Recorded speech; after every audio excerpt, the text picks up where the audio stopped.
राहुल बेटा, अब बहू के इस दुनिया से जाने के बाद क्या तुम सारी जिंदगी अकेले रहोगे? तुमको नहीं लगता कि अब तुम्हें एक नई जीवन साथी की जरूरत है? माँ, मैं अकेला नहीं हूँ। मेरे 2 बच्चे हैं और एक मेरी प्यारी माँ है मेरे घर में। आप इतना क्यों सोचती हैं? भगवान ने जब सुनिधि को अपने पास बुला लिया है तो मेरे पर और मेरे बच्चों के बारे में भी कुछ सोचा ही होगा। बेटा, तू तो अपनी हिम्मत बांध लेगा, पर इन बच्चों का क्या? श्रेया और श्रेयांश को देख, बिना माँ के बेचारे कैसे मुरझा गए हैं। मैं भी अब बूढ़ी हो चुकी हूँ, मुझसे अब घर की जिम्मेदारी नहीं उठती। उम्र के इस मोड़ पर मैं खुद को फंसी हुई महसूस करती हूँ। माँ, पर सुनिधि की जगह मैं किसी और को कैसे दे सकता हूँ?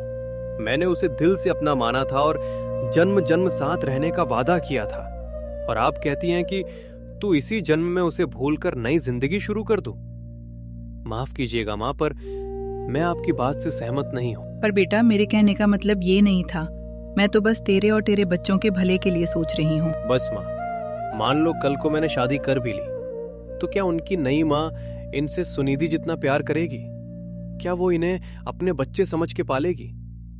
अगर आपको लगता है कि आपसे अब काम नहीं बनता, तो मैं तो कहता हूँ एक काम वाली रख लेते हैं। राहुल इतना कहकर ऑफिस के लिए निकल जाता है और एक बार फिर से शांता देवी की कोशिश नाकामयाब हो जाती है।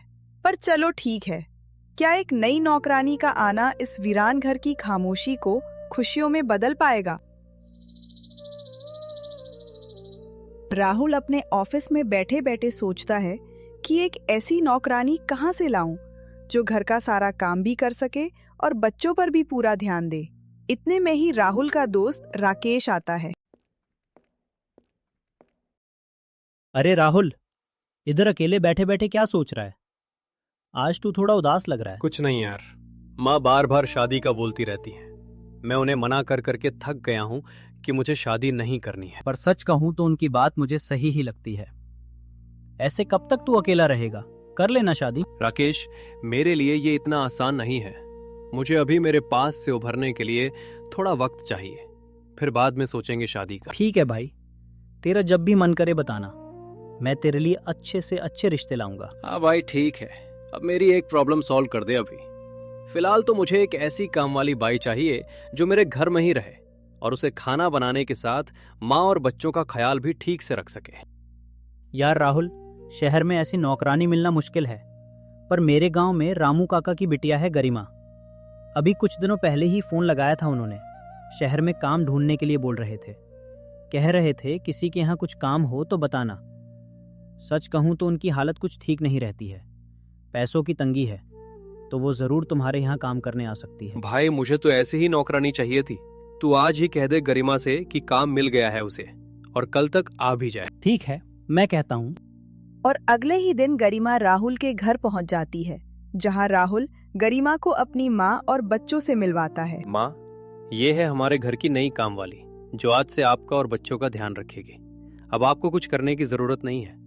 बच्चों, आप लोगों को किसी भी चीज की जरूरत होगी तो आप गरिमा आंटी को कहना, ओके? दादी को परेशान नहीं करना है। ठीक है दादी। बच्चों ने राहुल के सामने तो बड़े प्यार से हाँ कह दिया था, पर मन ही मन नई कामवाली का आना उन्हें बिल्कुल पसंद नहीं आया था। उनके लिए गरिमा एक अजनबी थी जो शायद उनकी माँ की जगह लेने की कोशिश करती। जैसे ही राहुल ऑफिस के लिए निकलता है, घर में एक भारी सन्नाटा छा जाता है। गरिमा अपना छोटा सा सामान लेकर एक कोने में खड़ी हो जाती है। शांता देवी अपनी पुरानी कुर्सी पर बैठी गरिमा को बड़ी बारीकी से देख रही थी। देख छोरी, राहुल ने तुझे रख तो लिया है, पर याद रखना ये घर बहुत पुराने उसूलों से चलता है।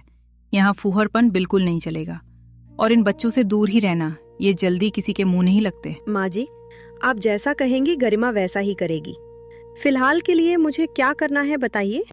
जा, एक कप चाय बना कर ला मेरे लिए और शाम के खाने की तैयारी शुरू कर दे। गरिमा को माँ जी और बच्चों का व्यवहार ठीक नहीं लगा।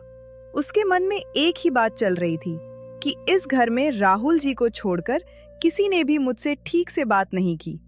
माँ जी मुझे निकाल न दे काम से। रसोई में जाते हुए गरिमा के कदम थोड़े डगमगा रहे थे। उसने देखा कि डिब्बों पर धूल जमी है और सिंक में बर्तन पड़े हैं। वह भारी मन से काम में जुट गई। मन ही मन बस यही प्रार्थना कर रही थी कि वह किसी तरह इस परिवार का दिल जीत ले और उसे गांव वापस खाली हाथ न जाना पड़े। कुछ ही समय में शाम हो जाती है और राहुल भी थक हार कर ऑफिस से घर आ जाता है। इधर गरिमा ने आज माँ जी के कहने पर स्पेशल पनीर की सब्जी और पूरी बनाई थी। सभी लोग खाना खा रहे होते हैं, तभी राहुल गरिमा से उसके परिवार के बारे में पूछता है। गरिमा, राकेश ने मुझे बताया था कि घर में आर्थिक स्थिति ठीक नहीं है तुम्हारे। अगर पैसों की दिक्कत हो तो बताना, तुम अपनी सैलरी पहले भी ले सकती हो। राहुल की इतनी बात सुन शांता देवी को हजम नहीं होती। वो गरिमा को किचन में सामान लाने का कहती हैं। राहुल, तू पागल हो गया है क्या? नौकरानी को अभी एक दिन भी नहीं हुआ और तुम उसे पैसे देने की बात कर रहे हो। अभी 2-4 दिन उसे ठहर तो जाने दे, क्या पता पैसे लेकर भाग जाए। अरे नहीं माँ, गरिमा तो मुझे भोली लगती है। देखिए, उसने खाना भी कितना अच्छा बनाया है। अब हमारे यहाँ कोई काम कर रहा है तो हमारा इतना तो फर्ज बनता है कि उसकी समस्याओं को हल करें। बस बस रहने दे, ज्यादा ईमानदारी का पुतला बनने की जरूरत नहीं है।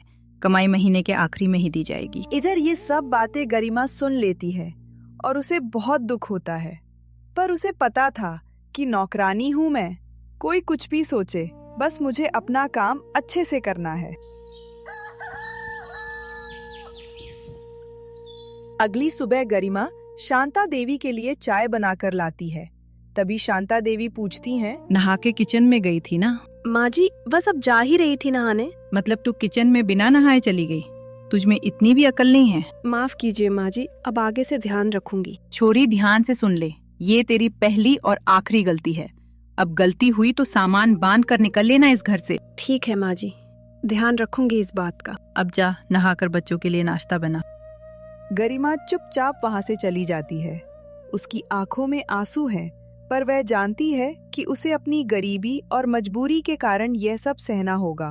वह जल्दी से नहाकर रसोई में बच्चों का नाश्ता तैयार करने पहुंचती है। पर इधर शांता देवी का गरिमा के साथ ये व्यवहार श्रेया देख लेती है और गरिमा के पास जाकर उसको तसल्ली देती है। गरिमा आंटी, आप तो बहुत अच्छी चाय बनाती हो। अब से आप रोज मेरे लिए चाय बनाया करिएगा। सच्ची क्या? अरे बाबा, सच्ची। और हाँ, दादी जी की बातों का बुरा नहीं मानना। वो ऊपर से थोड़ी सख्त हैं, पर दिल की बहुत साफ हैं। अरे कोई नहीं बेटा, गलती भी मेरी ही है। बिना नहाए किचन में जाना सही नहीं है। कोई नहीं आंटी, पर एक बात बताऊं आपको। क्या श्रेया बेटा? जब आप उदास होती है ना, तो आपका मुंह बिल्कुल लाल टमाटर की तरह हो जाता है। अच्छा जी, अब तुम मुझे चुराओगी भी? गरिमा को श्रेया के प्रति अपनापन का एहसास होने लगता है और धीरे धीरे उन दोनों का एक दूसरे के प्रति लगाव भी बढ़ने लगता है। रोज रात को दोनों बच्चों के साथ गरिमा बैठकर खूब बातें किया करती थी। वह उन्हें कहानियां सुनाती और उनके मन की बात सुनती। इस तरह जो घर पहले बच्चों की खामोशी से भरा रहता था, अब वहां हल्की हल्की हंसी सुनाई देने लगी थी। पर कुछ ही दिनों बाद गरिमा और बच्चों का मिलाप शांता देवी को अंदर ही अंदर खाए जा रहा था। दोनों बच्चे अब शांता देवी को कम और गरिमा को ज्यादा समय देते थे। फिर एक दिन शांता देवी का गुस्सा गरिमा पर निकल जाता है। गरिमा, झाड़ू बाद में लगाना, पहले मेरी बात सुन। जी माँ जी। तू जब नई नई इस घर में काम करने आई थी तो मैंने क्या कहा था? लगता है भूलने की आदत है तुम्हें। क्या कहा था माँ जी? आप फिर से बता दीजिए, अगर मैं भूल गई हूँ तो। साफ साफ कहा था ना कि इन बच्चों से दूर रहना। आखिर तू इतना क्यों चिपकती है इनसे? पर माँ जी, मैं तो इनका सच्चे मन से ध्यान रखती हूँ। कोई गलती हो गई तो माफ कीजिए मुझे। ध्यान रखती हो, पर एक नौकरानी की तरह। ज्यादा इनसे चिपकने की जरूरत नहीं है। जैसा आप कहे माँ जी। माँ जी की डांट सुनकर गरिमा की आंख से आंसू गिरने लगते हैं और वो अंदर ही अंदर सोचने लगती है कि ऐसी क्या कमी छोड़ दी मैंने इन बच्चों की देखभाल में, जो माँ जी मुझे अभी भी पसंद नहीं करती हैं। उसे क्या पता था कि बच्चों और उसका इतना घुलना मिलना ही शांता देवी को रास नहीं आ रहा था। उन्हें लगने लगा था कि उनकी जगह अब गरिमा लेती जा रही है। शांता देवी की बात मानकर गरिमा बच्चों से दूरी बनाने का तय करती है। फिर रात में जब श्रेया और श्रेयांश सोते समय गरिमा से लोरी सुनाने को कहते हैं, तो गरिमा बात को घुमा फिराकर मना कर देती है। गरिमा आंटी, आज हम आपसे बहुत देर तक लोरी सुनेंगे। हाँ आंटी, आपकी लोरी सुनकर मुझे बहुत मजा आता है और पता नहीं कब सो जाता हूँ मैं। बच्चों, पर आज मेरा गला खराब है। मुझे नहीं लगता कि आज लोरी सुना पाऊंगी। कोई बात नहीं आंटी, आप मुझे लोरी नहीं सुना सकती तो क्या हुआ, कहानी तो सुना सकती हैं। कहानी सुनाइए। नहीं नहीं बच्चों, मुझे आज बहुत काम है किचन में। आज आप लोग दादी जी से कहानी सुन लो। इतना कहकर गरिमा वहां से चली जाती है।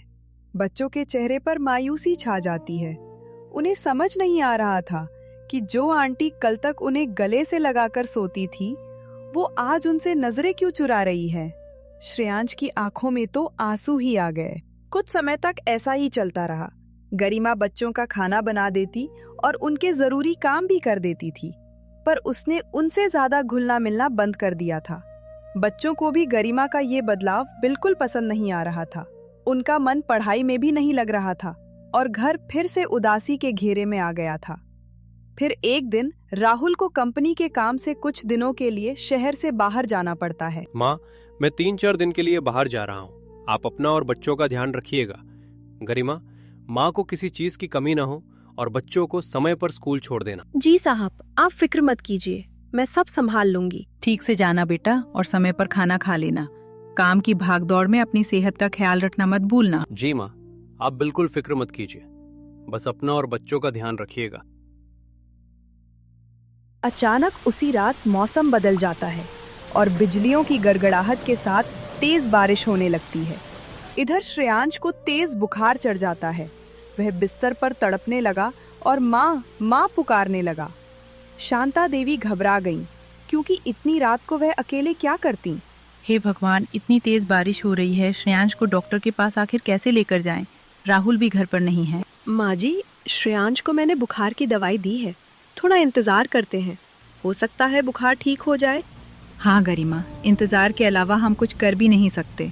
सुबह होते ही पहले हम डॉक्टर के पास चलेंगे। माँ जी, रात के 2 बज चुके हैं, मुझे लगता है आपको अब सो जाना चाहिए। श्रेयांश के पास मैं बैठी रहूंगी और उसका ध्यान रखूंगी। मेरा बच्चा बीमार है, मुझे आखिर कैसे नींद आ सकती है भला। मैं समझ सकती हूँ माँ जी, पर यूं रात भर जागने से आपकी तबीयत भी बिगड़ सकती है। मेरी मानिए, मैं हूँ श्रेयांश के पास, आप जाकर आराम करिए। श्रेया, तुम भी सो जाओ अब बेटा। ठीक है गरिमा, कुछ भी दिक्कत हो तो मुझे तुरंत जगाना।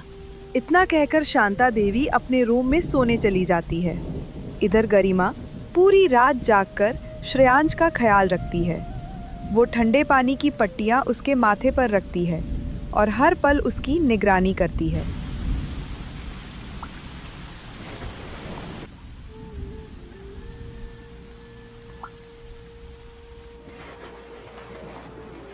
और थोड़े ही समय में डॉक्टर आ जाते हैं।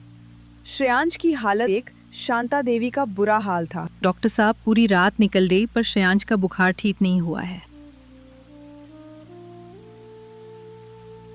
जी, श्रेयांश को पीलिया हो चुका है। अब कुछ समय के लिए तला हुआ खाना और बाहर की चीजें खिलाना बिल्कुल बंद कर दीजिए। हे भगवान, मेरे फूल से बच्चे को किसकी नजर लग गई। माँ जी, घबराने की जरूरत नहीं है, बस थोड़ा समय परहेज करना पड़ेगा, पर यह ठीक हो जाएगा। अच्छा, अब मैं चलता हूँ। श्रेया, अपने पापा को बता दो ये बात कि श्रेयांश की तबीयत खराब है। दादी, पर डैडी बहुत टेंशन में आ जाएंगे और सब काम छोड़कर घर आ जाएंगे। ये सही नहीं होगा। वैसे भी डॉक्टर ने बोला है कि घबराने की बात नहीं है। हाँ माँ जी, आप चिंता मत कीजिए, मैं बहुत अच्छे से ख्याल रखूंगी श्रेयांश का। और यकीन मानिए, राहुल जी के आने से पहले हमारा श्रेयांश फिर से ठीक हो जाएगा। तेरी ये बात सच हो जाए और मेरा बच्चा फिर से खिलखिलाने लगे। शांता देवी को गरिमा का तसल्ली देना काफी अच्छा लगता है। उन्हें भी धीरे धीरे एहसास होने लगता है कि गरिमा दोनों बच्चों की मन से देखभाल करती है। धीरे धीरे समय निकलता जाता है और 1 हफ्ते के अंदर ही श्रेयांश की तबीयत में काफी सुधार आने लगता है। राहुल भी अपने काम से आज वापस लौटने वाला है। हेलो बच्चों। राहुल के घर पहुंचते ही श्रेयांश दौड़ कर जाता है और पीलिया होने की बात बता देता है। डैडी, डैडी, आपको पता है, आपके जाने के बाद अगले ही दिन मेरी तबीयत बहुत खराब हो गई थी। डॉक्टर अंकल आए थे और उन्होंने कहा कि मुझे पीलिया हो गया है। क्या तुम्हें पीलिया हो गया था और मुझे किसी ने बताया तक नहीं? अरे बेटा, ये बात सच है कि श्रेयांश को पीलिया हो गया था, पर वो अब पूरी तरह ठीक है। घबराने की कोई जरूरत नहीं है। भगवान का लाख लाख शुक्र है कि मेरा बच्चा ठीक हो गया, पर आप लोगों को मुझे बताना चाहिए था। और गरिमा, तुमसे कहा था ना कि बच्चों का ठीक से ध्यान रखना। राहुल जी, पर मैंने तो बहुत अच्छे से ध्यान रखा है। श्रेयांश और श्रेया से आप खुद पूछ सकते हैं। फिर अचानक ये सब कैसे हुआ? क्या खिलाया तुमने इसे? देखो गरिमा, बच्चों के साथ हंसी मजाक करने और उन्हें खुश रखने के अलावा उनकी सेहत का ख्याल भी रखा करो। अभी तो ठीक है, पर आगे से अगर बच्चों को कुछ भी हुआ और खास तौर पर इसकी जानकारी मुझे नहीं मिली तो अपनी इस घर से छुट्टी समझ लेना। जी मालिक, आगे से आपकी इस बात का पूरा ध्यान रखूंगी। राहुल का गरिमा पर ये बेजा गुस्सा घर में किसी को अच्छा नहीं लगा। ताज्जुब तो इस बात का था कि शांता देवी, जिनका व्यवहार हमेशा गरिमा के प्रति बुरा रहता था, उन्हें भी आज राहुल का ये रवैया ठीक नहीं लगा। उन्हें पता था कि उस रात गरिमा ने ही श्रेयांश को संभाला था। राहुल की डांट सुनकर गरिमा का दिल भर आया, लेकिन उसने अपनी आंखों के आंसू पी लिए और चुपचाप किचन में खाना बनाने चली गई। तभी नन्ही श्रेया दबे पांव गरिमा के पास आई। उसका चेहरा ग्लानि से भरा था। गरिमा आंटी, सॉरी, मेरी वजह से आपको इतनी डांट पड़ गई। अगर मैं डैडी को भैया के बीमार होने की खबर दे देती तो आज आपको ये सब नहीं सुनना पड़ता। श्रेया, एक नौकरानी को अपने मालिक की सारी बातें सुननी ही पड़ती हैं, और ऐसी छोटी छोटी बातों का बुरा मानना सही नहीं है बेटा। आंटी, ऐसा मत कहिए। आप तो हमारी प्यारी आंटी हैं जो हमारा इतना ध्यान रखती हैं। अभी डैडी को पता नहीं है ना कि आपने कैसे भैया के लिए पूरी पूरी रात जागकर सेवा की है। कोई बात नहीं बेटा, तुम परेशान मत हो। अगर तुम बता देती तो राहुल जी भी काम छोड़कर भागे भागे आते और बेमतलब परेशान होते। तुमने जो किया सही किया। मैंने सही किया? मतलब आप मुझे यही बोलना चाह रही हो ना कि श्रेया तुम बहुत समझदार हो गई हो? हाय, नजर ना लगे मुझे। हाँ मेरी नटखट परी, मान लिया, तुम तो सच में बहुत समझदार हो गई हो। अब इतनी अकल आ ही गई है तो अब जाओ, जल्दी से दादी जी से पूछ कर आओ उन्होंने दवाई ली या नहीं। श्रेया वहां से चली गई। धीरे धीरे घर का माहौल फिर से शांत हो गया, लेकिन उस सन्नाटे में अब गरिमा के प्रति एक नया सम्मान जन्म ले रहा था। अब गरिमा फिर से पहले की तरह बच्चों के साथ घुल मिल गई। शांता देवी भी गरिमा का बच्चों के प्रति निस्वार्थ प्यार देखकर काफी खुश थी, मानो उन्होंने गरिमा को नौकरानी नहीं बल्कि अपने घर का सदस्य ही मान लिया हो। देखते ही देखते 4 महीने बीत गए। राहुल भी अब बिना किसी चिंता के अपने काम में व्यस्त रहने लगा था, लेकिन किस्मत को शायद कुछ और ही मंजूर था। एक दिन गांव से गरिमा के पिताजी जीवन राम का फोन आता है। उनकी आवाज में एक अलग ही उत्साह था। बधाई हो बिटिया। पिताजी, आप तो बड़े खुश नजर आ रहे हैं। आखिर किस बात की बधाई? बेटा, याद है तुझे मेरा दोस्त मनोहर? हाँ, मनोहर चाचा। हाँ, मनोहर चाचा। उनका लड़का है प्रेम, शहर में किसी कंपनी में मैनेजर है। कल शाम वो हमारे घर आया था। फिर बात बात में कहने लगा कि प्रेम के लिए कोई लड़की सुझाव में हो तो बताना। तेरी माँ ने उसे तेरी फोटो दिखाई और पहली ही नजर में तू प्रेम को पसंद आ गई। पर पिताजी, ऐसे कैसे? देख गरिमा, तुझे हमारी हालत तो पता ही है और हम नहीं चाहते कि तुझे ऐसे दूसरों के घर जाकर काम करना पड़े।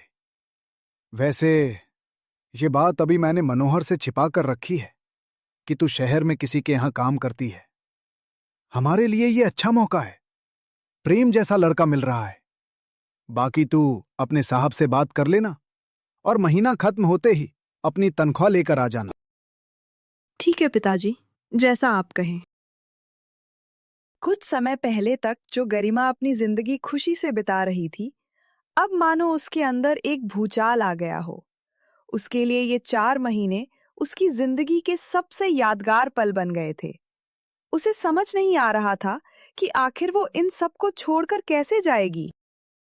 शाम के समय जब सभी लोग साथ बैठकर खाना खा रहे होते हैं, तब सभी गरिमा के बनाए खाने की बहुत तारीफ करते हैं। गरिमा, कुछ भी कहो, तुम खाना तो बहुत स्वादिष्ट बनाती हो। बाहर का खाना खा खाकर वो मजा नहीं आ रहा था जो आज घर के खाने में आया। हाँ आंटी, आज आपने कितना टेस्टी पुलाव बनाया है। हाँ गरिमा, सच तो ये है कि तुम जिस भी घर में जाओगी वो पूरा परिवार बहुत किस्मत वाला होगा। माँ जी, आपकी इस बात से मुझे ध्यान आया कि मुझे आप लोगों को कुछ बताना है। हाँ बोलो गरिमा, कोई पैसे की समस्या हो तो बेझिझक बता दिया करो। नहीं राहुल जी, पैसे की दिक्कत नहीं है, बस पिताजी का फोन आया था। शादी के लिए एक रिश्ता आया है और वो हाँ बोल चुके हैं, इसलिए अगले महीने मुझे ये काम छोड़कर जाना होगा। पूरा माहौल शांत हो गया। सब लोग जो अब तक बड़े स्वाद से खाना खा रहे थे अचानक चौंक जाते हैं। राहुल हैरानी से गरिमा से पूछता है, क्या शादी तुम्हारी?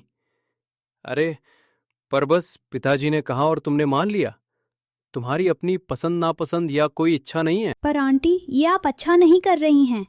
यूं अचानक ऐसा कौन करता है भला? गरिमा, ये बात कहकर तुमने हमारी समस्या बढ़ा दी। तुम्हारे आने के बाद हम कितने निश्चिंत रहने लगे थे। अब तुम चली जाओगी तो घर की ये शांति हमें खाने को दौड़ेगी। समझ सकती हूँ माँ जी, पर ये तो एक दिन होना ही था। राहुल जी, तब तक आप काम के लिए किसी और को ढूंढ लीजिए। पर आंटी, ये आप अच्छा नहीं कर रही हैं। यूं अचानक ऐसा कौन करता है भला? मैं बात करती हूँ श्रेया से, वो मुझसे ज्यादा देर नाराज नहीं रहती है। अभी मना कर लाती हूँ। रुको गरिमा, तुम्हें कहीं जाने की जरूरत नहीं है।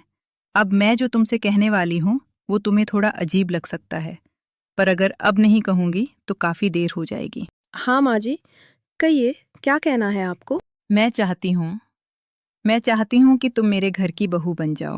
आज तो गजब ही हो गया। शांता देवी ने जो फैसला लिया है वो तो सबकी समझ से बाहर है। आखिर ऐसा कहीं होते हुए देखा है आपने कि कोई माँ अपने इतने पढ़े लिखे और रईस बेटे के लिए घर की नौकरानी को ही अपनी बहू बनाना चाहती हो? माँ, आप ये क्या कह रही है? आप होश में तो है ना? मैं पूरे होश में कह रही हूँ राहुल। मुझे नहीं लगता कि गरिमा से अच्छी लड़की हमें मिल सकती है। गरिमा, तुम बताओ, क्या तुम्हें ये रिश्ता मंजूर है? माँ जी, पर मैं इस घर की नौकरानी हूँ। आप लोगों और हम लोगों में जमीन आसमान का फर्क है। और ये दुनिया क्या सोचेगी आप लोगों के बारे में, इसका तो ख्याल करिए। गरिमा बेटा, इस दुनिया के सोचने न सोचने से हमें कोई फर्क नहीं पड़ता। तुम मेरे बेटे और इन बच्चों के लिए सबसे अच्छी हो, मुझे बस ये पता है। माँ जी, पर आपने तो मुझे असमंजस में डाल दिया। मैं पिताजी से बात करके ही कुछ फैसला ले पाऊंगी। माँ, ये क्या कर रही हैं आप मुझसे बिना पूछे? बेचारी गरिमा क्या सोचेगी? उसकी शादी कहीं और तय हो चुकी है और आप अब मुझसे शादी करने को कह रही हैं? वो सब छोड़, तू बस ये बता, क्या गरिमा से शादी करने में तुझे कोई एतराज है? क्या तू अपनी इस माँ की बात का मान रखेगा? माँ, अगर आपके मान सम्मान की बात है तो राहुल आपकी हर बात मानेगा। बस अब दुआ कर कि गरिमा हाँ कर दे। जहाँ दुनिया आज भी ऊंचे खानदान और दहेज के पीछे भागती है, वहाँ शांता देवी ने जात पात और अमीरी गरीबी की सारी दीवारें एक ही झटके में गिरा दी।